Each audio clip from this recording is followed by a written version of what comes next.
In verse 10, O Sanjay, after telling the names of the chief warriors, what did Duryodhan think? This is a meaning which only Swamiji has given.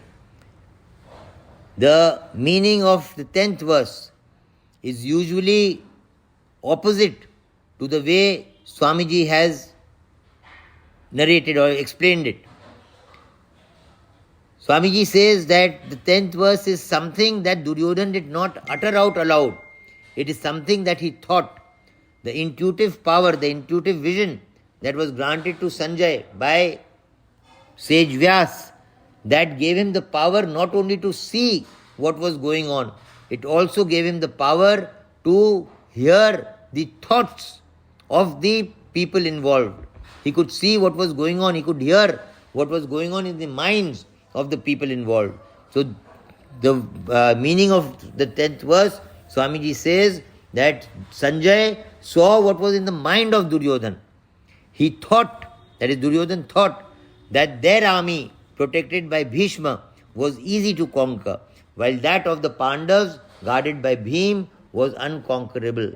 The main reason why? Because there was unity in the Pandav army. They had one identical goal. There was unity there.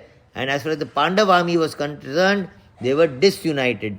Today, Bhishma and Dronacharya and their likes, though they were fighting for the Kauravas, their heart was with the Pandavas. They knew that the Kauravas were unrighteous. What they were doing was not right, and what the Pandavas were doing was right. But because of compulsions, because of their duty towards the kingdom, towards the king, they could not go to the other side. What did he do after thinking so, Sanjay? After thinking so, he said to all the warriors, now all of you remain stationed in your respective positions on all fronts and guard Bhishma carefully all on sides. Why? Listen to the footnote that is given by Swamiji. Duryodhan knew that Drona and Bhishma were well-wishers of both the armies. So in order to please Drona, he first went to Drona. Similarly, in order to please Bhishma, he asked all the warriors to guard Bhishma in particular on all sides. Sanjay, what did Bhishma do after hearing this statement of his protection? In order to cheer up Duryodhan, Bhishma roared terribly like a lion and blew his conch very loudly. This is the 12th verse. What happened after this?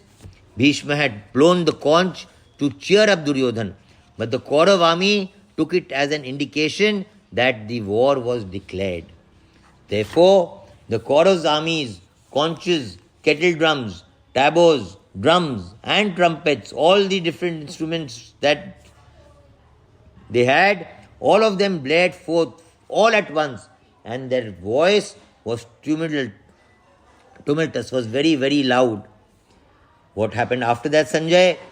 After hearing the noise of their musical instruments, the Pandav army's musical instruments must have blared forth, but their army did not get any command. Then, seated in a glorious chariot, drawn by white horses, Lord Krishna, as well as Arjun, very loudly blew their celestial conches, Panchajanya and Devdatta respectively. After that, Bhim blew his mighty conch, Pondra.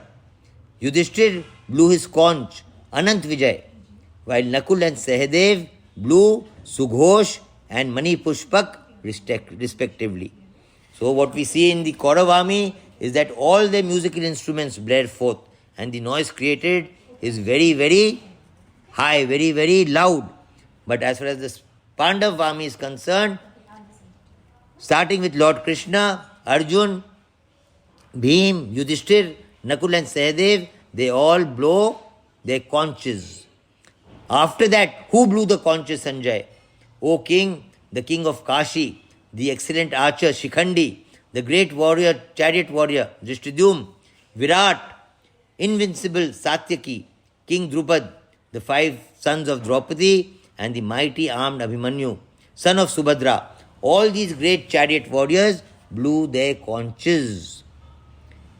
There was no other musical instruments that bled forth, only the conches of all these mighty warriors. What was the result of the sound of these conches? That terrible sound, echoing through the sky and the earth, rent the hearts of the Kauravas, who had usurped the kingdom by foul means. Today, if you do anything unfair, if you do anything foul, your heart is weakened. You are scared even by the slightest of sound, slightest of noise. Even though the sound created by the Kaurav army was much louder.